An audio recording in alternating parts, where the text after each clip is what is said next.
Hey, halo semuanya, selamat datang lagi di channel saya, Keva Sevander. Di video kali ini, saya mau ngupdate portfolio saya dalam program #beli US Tech. Kelihatan nggak nih, silau ya?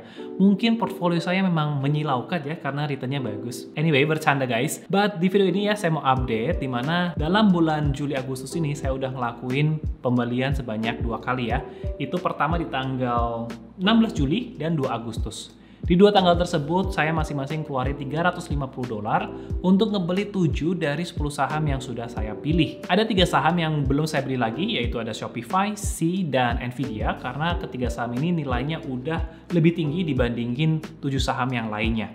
Nah, per tanggal 6 Agustus ini, total modal yang saya udah keluarin tuh sebanyak $5.740. Dan saat ini total equity-nya itu sebesar $6.833, atau setara dengan kenaikan sebanyak 19%. Angka ini sih sebenarnya agak turunnya dibandingin bulan lalu, di mana saya sempat mencatatkan return 22%. Ya, dalam satu bulan ini beberapa saham juga harga sahamnya ada yang menurun, ada yang segitu-segitu aja.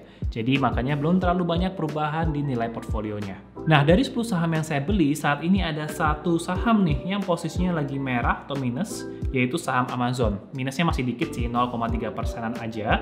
Dan yang kedua ada saham Netflix. Nggak merah sih, tapi juga nggak terlalu perform. Kenaikannya baru sekitar 1,2%-an aja. Sedangkan untuk top 3-nya itu ada Shopify, Sea, dan Nvidia.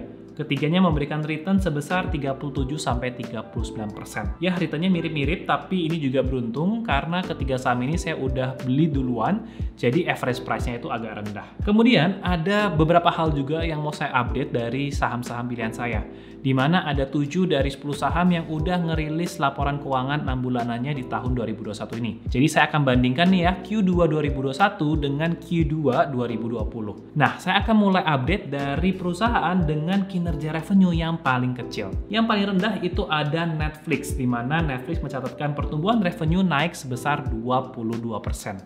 Yes, 22% ini angka pertumbuhan yang paling kecil. Padahal angka pertumbuhan 22% itu udah sangat bagus banget.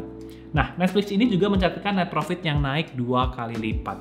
Ya, sayang harganya tadi belum kemana-mana, padahal kinerjanya masih bagus. Tapi ya udah, yang penting kinerjanya masih on track, bagus. Saham yang kedua itu ada PayPal, di mana revenue-nya juga on track naik 24%, dan net income-nya itu naik 41%. Kemudian yang ketiga ada saham Apple. Ini catatan kinerjanya sangat baik ya, karena kalau teman-teman nonton video saya yang sebelum ini, kinerja saham Apple itu pertumbuhan revenue-nya itu nggak terlalu tinggi ya.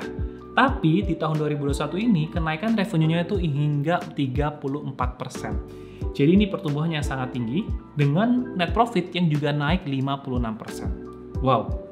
Berikutnya ada saham Amazon, revenue-nya naik 35% dan net profit 104% alias 2 kali lipat. Google juga ya, revenue naik 47% dan net profit-nya naik 164%.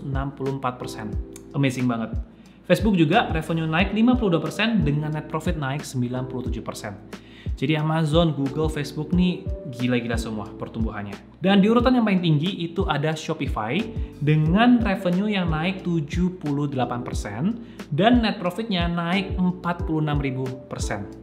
Wow, ini angka pertumbuhan yang gila banget. Nah, kita juga akan tinggal tunggu 3 saham lagi yang belum rilis ya. Ada Nvidia, Sea, dan CrowdStrike. Nanti kalau ada rilis laporan keuangannya, saya akan update lagi di episode yang mendatang. Nah, teman-teman, kalau teman-teman perhatikan ya, semua saham yang saya beli ini kinerjanya mencatatkan kinerja yang sangat positif atau sangat baik banget menurut saya. Jadi saya masih yakin untuk terus nabung saham-saham ini, ya meskipun nilainya sih sebenarnya agak tinggi-tinggi ya, atau harganya udah agak tinggi. Cuma ya sudahlah, sekarang kan strateginya nabung saham aja, jadi yang penting konsisten dulu aja.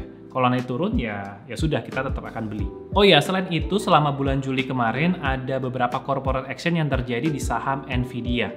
Nah, pertama saham Nvidia saya itu dapat dividen ya. Saya dapat cuma $0,18 atau 18 sen artinya ya. Nah, di sini juga teman-teman bisa lihat ada tax yang udah dipotong itu sebesar $0,03. Nah, jadi kalau dapat dividen, ternyata kita dipotong tax-nya di sini. Kalau dihitung-hitung, dividen yield-nya Nvidia itu kecil banget ya, nggak nyampe 0,1%. Sekitar cuma 0,08%-an aja yield-nya, jadi emang nggak terlalu kerasa. Cuma dari sini bisa nunjukin ya teman-teman, kalau teman-teman membeli lewat aplikasi GoTrade, terkadang kan kita bisa, bukan terkadang ya, tapi memang salah satu keunggulannya adalah kita bisa membeli saham itu secara fraksional atau secara desimal.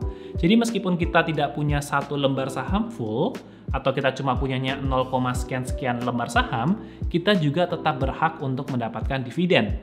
Asalkan dividen yang kita terima itu nilainya di atas 1 sen atau di atas 0,01 dolar.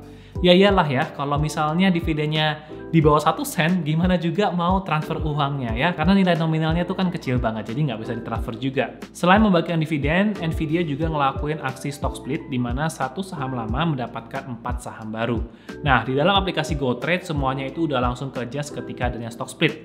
Harga sahamnya langsung ke-adjust dan juga jumlah lembar saham kita itu juga sudah ke-adjust. Oke, sampai di sini dulu aja updatean untuk bulan ini. Semoga teman-teman yang ngikutin hashtag beli USTech ini juga kita bisa sama-sama profit. Terima kasih sudah menonton. Jangan lupa juga kasih like, subscribe kalau belum, dan juga bagikan ke teman-teman kalian yang lainnya. Terima kasih sudah menonton. Kita jumpa lagi ya di video-video yang berikutnya. Dadah!